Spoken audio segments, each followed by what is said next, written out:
Ladies and gentlemen, what's poppin'? It's your boy Sim, and I'm here with Tony Crow. And yeah, we got a few things to talk about this evening. All right, we're gonna talk about Jay-Z and his response to Faizon Love, and we're gonna talk a little bit about Big Daddy Kane and Rakim in the Verzuz battle that never was. All right, but Tony, what's poppin' with you, man? And then we just gonna get right into it. What's good, Sam? Shout out to the chat, the Blackest Time. Yeah, and now I know you heard the verse, right? You know what I mean? First of all, let's just say it's a super dope verse.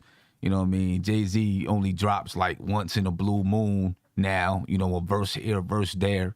You know what I'm saying? He hasn't dropped the album since 2017, right? Somewhere around there. And so, when he drops something, everyone's going to listen. There's no doubt about that. And he responded to Faizon Love, who made a comment about his drug dealing back in 2020. Right, long time ago on Vlad TV. I'm only going to show you one clip, maybe two clips, right? But he spoke about it on a couple of occasions. But I'm going to show you one clip. This is Faizon Love on Vlad TV, talking about Jay-Z and his drug dealing. All right, and then, of course, we're going to listen to Jay-Z's verse. So take a listen, ladies and gentlemen. When Jay-Z creates this whole drug dealer, drug lord, I'm a drug dealer, I'm a drug lord. These kids, we got to do it too, to be like Jay-Z. Not knowing that this is all made up shit. Jay was involved in. Hold on.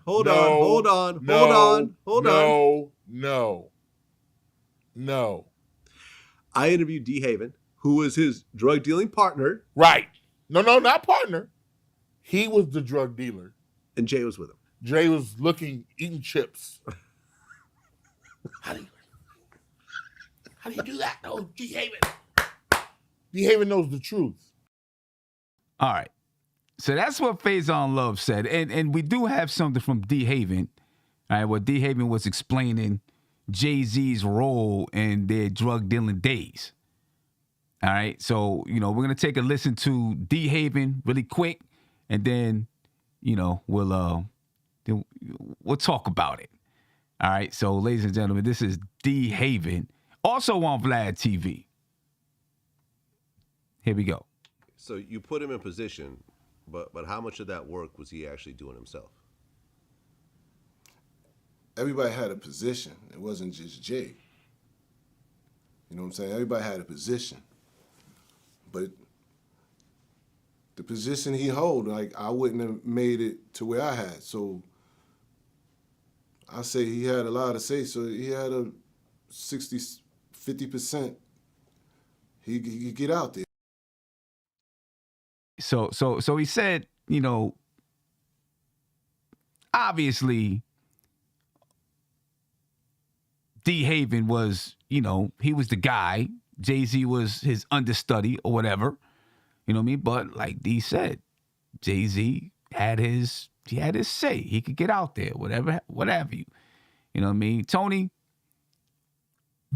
first of all, just what's your take on Faizon Love? And then we'll listen to Jay-Z and his response. Because the whole conversation started, this was back in 2020, where Vlad and Faizon were talking about rappers being killed all the time, right? And way back in the day, the days of Rakim and Big Daddy Kane, who we're going to talk about later, rappers wasn't getting shot up like that and dying for whatever reasons. They mentioned like Scott LaRock and, Scott LaRock. I said LaRock. Like maybe the only dude at least known to us, and then in 2020, guys was dropping left and right. And Faizon Love said he blames Jay-Z because he's fabricating a story that young people want to imitate. What's your take? What's your thoughts on what Faizon said? Honestly, I think a lot of what Faizon does is trolling and clout chasing. I think that would have been the term back then. You know what I mean? If you mention Jay-Z, it's gonna get some views, some clicks, some attention. And I think he was dead wrong anyway. Like, as far as that connection with rappers being killed, I don't know if anything was like definitely drug related or emulation of Jay-Z. I mean, the life is the life, the streets are the streets, and I don't think you gotta listen to somebody to get influenced into it. Now, can it influence it? Yes, but majority of the times you're already into that, and you might gravitate to the music because it reflects something that you're into already. Right. And Tony, your mic is breaking up pretty bad. It was hard to hear you. Now, I agree 100% though. You know what I mean? Hey, listen, I mean, it's artists today that, is still, talking about their past life, some their current life, whether it's truth or not, they're still talking about it. I don't think it directly leads to people doing whatever they're doing out there.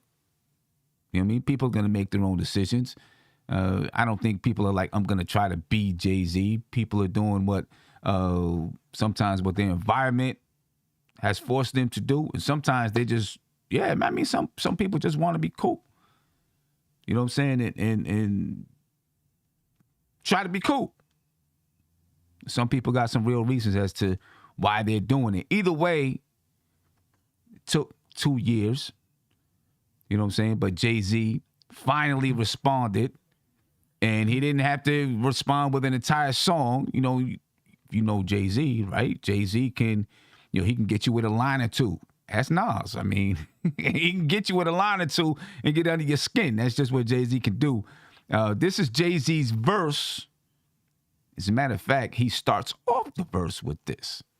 It's the first thing he said in the verse. Peep it. If says I'm on love, I wouldn't believe it either. I be like Jay-Z's a cheater. I wouldn't listen to reason either. All I know is he's a felon. How is he selling? Let me rewind that back so I can make sure that my man Tony heard it. All right, and then Tony, my bad. I'm gonna get that right back to you. All right, I know it was, the sound was a little bit off, so I'm gonna get right back to you. Here we go. All right. If says I'm on love, I wouldn't believe it either. I be like Jay-Z's a cheater. I wouldn't listen to reason either. All I know is he's a felon. How is he selling? All right, so Tony, talk to me about the verse, man. Or part of a verse. The lines, a couple of lines. It's typical Jay-Z. So slick talk. I only caught. I think I missed like the first 2 bars, and I caught the last 2. Mm-hmm. But typical Jay, slick talk. He don't gotta say your name, your government, or whatever. You know what I mean? He'll let you know who he's talking about in some kind of clever way. Right. Yeah, and he can leave it right there. You know what I'm saying? He don't have to do much. First of all, the verse was hard. I mean, it's one of the hardest verses I heard Jay-Z spit in a minute. You know what I'm saying? The whole song is hard, but Jay-Z really came with it. Again, like I said, he ain't dropped a song since, or not a song, but an album since 2017. You know what I mean? You know what's in, and you gotta give the props to Pusha T as well, and then on top of the fact that his verse was incredible, also Jay don't come out for everybody. You know what I mean? It's not easy to get Jay to come out on a verse, come out and do a feature for you, and it's never been easy throughout his career. But I'm assuming it's even harder as his, we get to the tail end of his career. Right. And I seen on social media, people like, yo, how can, Jay-Z be, this age and still coming out with, and, dropping verses this hard. I mean, it's just more proof that hip hop ain't just a young man's game. You know what I'm saying? Like, you can, as you get old, you're supposed to get better as you get older in the arts. Like when you're an athlete, you get older, you probably not gonna get better, right? Because your body can't keep up with it. But when you talk about the arts, singing, It's the mind. exactly, writing, like artists are gonna become better writers. They're gonna have more things to write about. Mm-hmm. You know what I mean? They're gonna master the language better. And they just become better artists, and they can still speak. Now, I mean, can an artist get older and their speech start to slow down and stuff like that? It can. You know what I mean? But for the most part, I mean, like, let's put it like this. With guys like Jay-Z, the style of rapping hasn't changed much. You got people, doing mumble rap and stuff like that, but the style hasn't changed much from 20 years ago. See, when like Jay-Z came in, the style, like guys like Big Daddy Kane, and then before Big Daddy Kane, they had a kind of, they would like pop, pop, pop, pop, pop, pop, pop, pop, pop, pop, pop, pop, pop, pop, pop. You know what I'm saying? And then Jay-Z and Nas and them guys came in, and they really changed the way that flow was happening. You know what I'm saying? And it hasn't changed since then. I don't know if it can go anyplace else. Since then. So they can. It's easy for them to remain relevant and be able to, continue to sound current. You know what I'm saying? Because they're still within the current style, in my opinion. Now they can just, their music can be more meaningful. Their verses, their lyrics is more meaningful. They just know how to do it. Life experience. Experiences. Yeah. Yeah, you know what I mean? But, I know you said before we got on the air that you're looking forward to Pusha T's album. I'm not exactly sure when it drops. It should be soon. I mean, he's dropped 3 songs so far. So I can't imagine another one coming out before the album. So it should be soon, if not midnight. What is it? A couple minutes, or maybe next week. Oh, let me see. But yeah, I'm looking forward to it. Let me see when it. So, I don't know. Maybe it was at midnight. I think it says right here, April 8th. There we go. That means I got 2 albums to listen to. Yeah. So we got, you know what I mean? We got to check it out and try to do an album review or something. Oh man, I think this might be his best work too. Yeah, we got to check it out. Maybe do an album review. Yeah.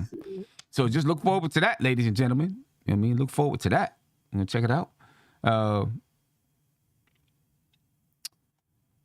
In other news, you know what I mean? Because that's, I don't know how much more we could talk about that. You know what I mean? I'm sure there's some things we can go into if we want to, but, we said we were going to keep this one short and sweet.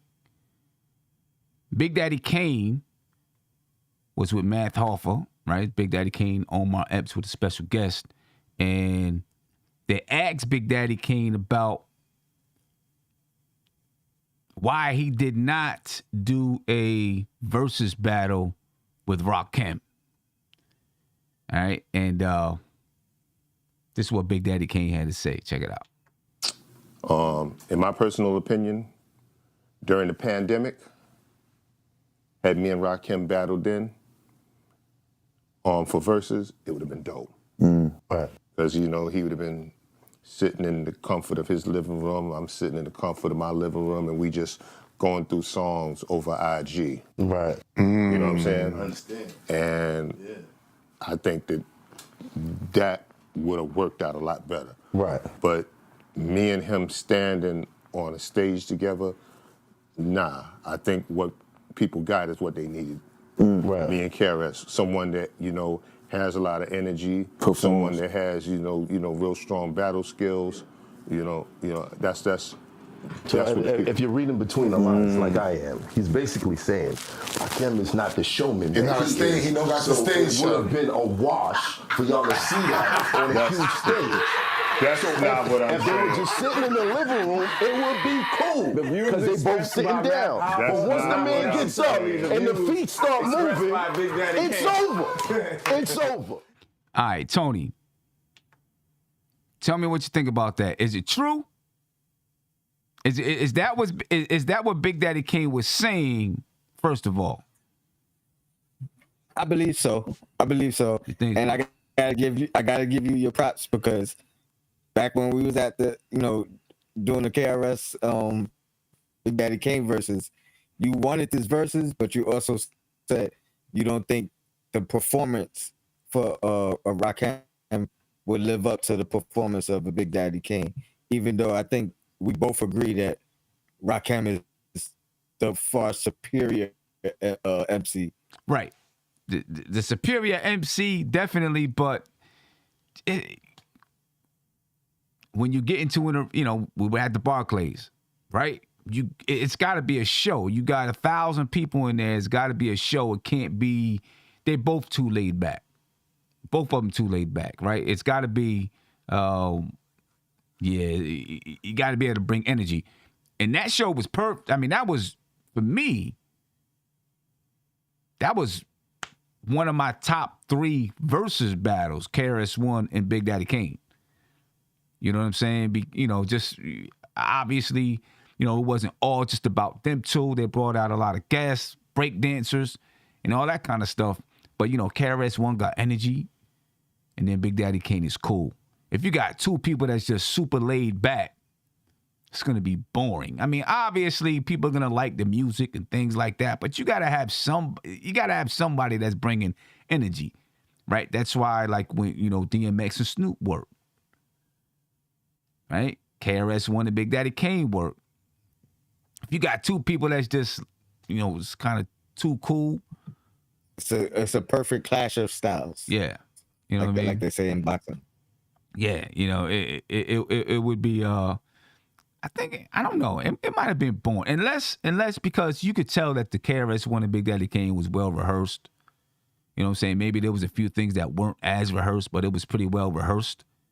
Unless they kind of rehearsed it with Big Daddy Kane and Rakim. But Rakim is a serious dude, man. Like, he's mad serious. I don't see him doing a lot of joking and playing. You know what I mean? Like, like the barbs back and forth.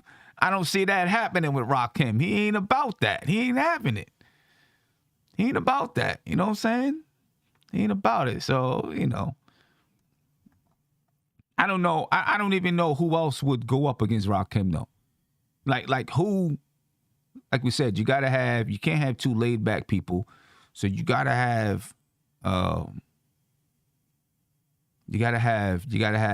balance there. So who now? Right, since KRS-One went with Big Daddy Kane, now who can go with Rakim?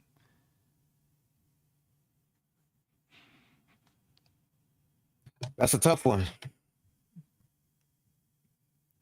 Yeah. I can't. I don't know. I can't think about who. I can't think about who could go with him now. Yeah. You're muted, Tone. Thinking maybe a West Coast rapper might have to. I can't think of anybody on the East. Like, I think a lot of the matchups of that time, it would be unfair, and I say that in Rakim's favor.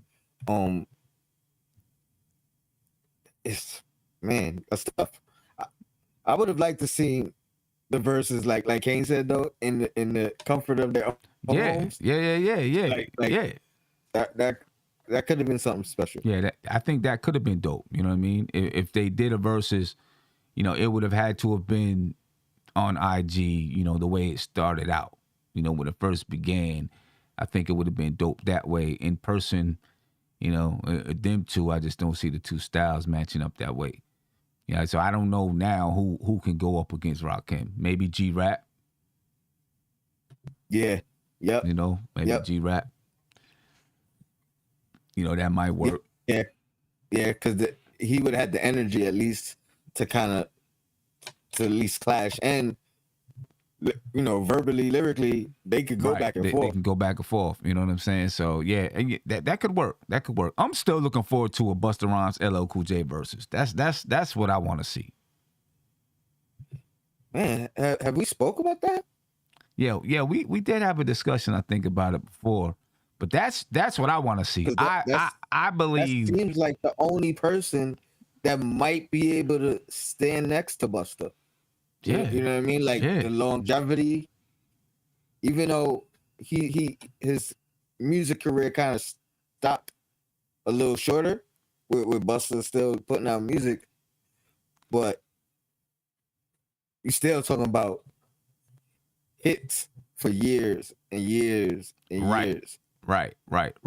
Mad hits for a long time. I think, and they both got energy. You know what I mean? They both can spit. I think that's a perfect matchup in a versus battle. You know what I mean? And that's gonna draw mad numbers, in my opinion. Yeah, and I think you could make an argument for either one of them being a tough out. You know what I mean? Like I think LL wins, but I'm not sure. You know what I mean? Like I wouldn't put money on it. I know, because Busta has more recent music. You know what I mean? He's got more recent music. That's got to happen. I mean, it's not happening in this season. I don't think. Actually, I don't know. LL wins by default because of women. I'll say that. That could be true. I'll say that. That could be true. That could be true. You know what I'm saying? Because the ladies gonna, the ladies love Cool James. You know what I mean? That could be true. I mean, if you're talking just music for the ladies, Busta got a couple of joints, but his joints is with ladies, where LL is just him. You know what I mean? LL can straight sing to the crowd, like, you know what I mean? Yeah. Put some girls on stage. Yeah, but that would be dope. That would be super dope if it happened. I don't know exactly what the lineup is. I heard somewhere that Onyx and damn, I can't think of the name. How I Could Just Kill a Man. Cypress Hill. Yeah, I heard somewhere that Onyx and Cypress Hill was gonna. They were on tap to do a versus. And then there's gonna be a battle of the labels. I got East Coast bias on that one. Yeah, no doubt.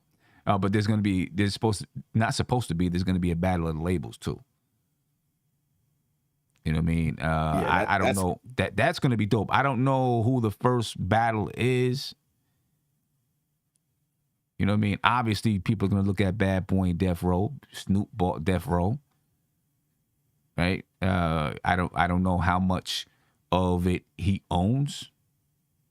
Since he bought Death Row, so I don't know how much of the music he owns or how all of that worked out.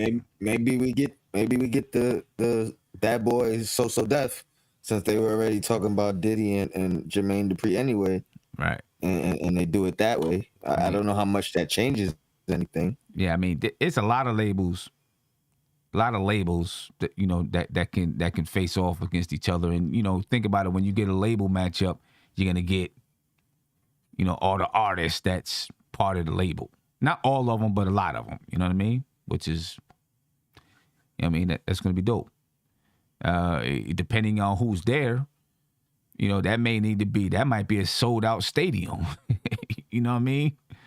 When you talk about label, a label matchup, if you get Bad Boy and Death Row or Bad Boy and Aftermath would be huge. Whoever they go up with has got to be huge, because there's a lot of people with Aftermath. Young Money, Cash Money, Young Money, Cash Money. Yeah. That's the only. I think that's, you know what I mean? Because you got three all-star superstars, megastars on. You know what I mean? Wayne, Drake, and Nicki, like that. Those three right there. I don't know if you could find a better three. So, but you talk about 50 M and I don't know, Dre, I guess. Dre, you know what I mean? Like, Kane.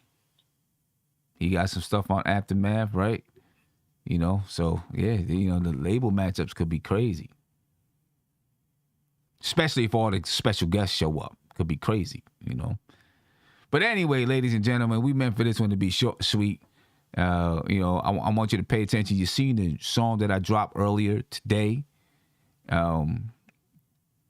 With it was a dope joint, Terminology, and dang, can't think of the dude's name. Can't think of his name right now, but dude from Massachusetts. It's a dope track, and we're gonna get him on V Knuckles. There you go. I don't know why I couldn't think of his name. V Knuckles and Terminology. The song was called The Game, and we're gonna get V Knuckles on for an interview sometime soon, hopefully early next week. So that should be pretty dope. You know what I mean? So just keep on staying with us, ladies and gentlemen. Till then, Tony, any last thing you want to say? Nah, man, this is nice short one, you know. But I definitely want to do that Push album review. Yeah, we might have to do that maybe early next week or something like that. We check it out. Do it early next week. Well, ladies and gentlemen, we appreciate your time. You know, like we said, short and sweet, just to knock something out, stay in rhythm. We out of here. Peace.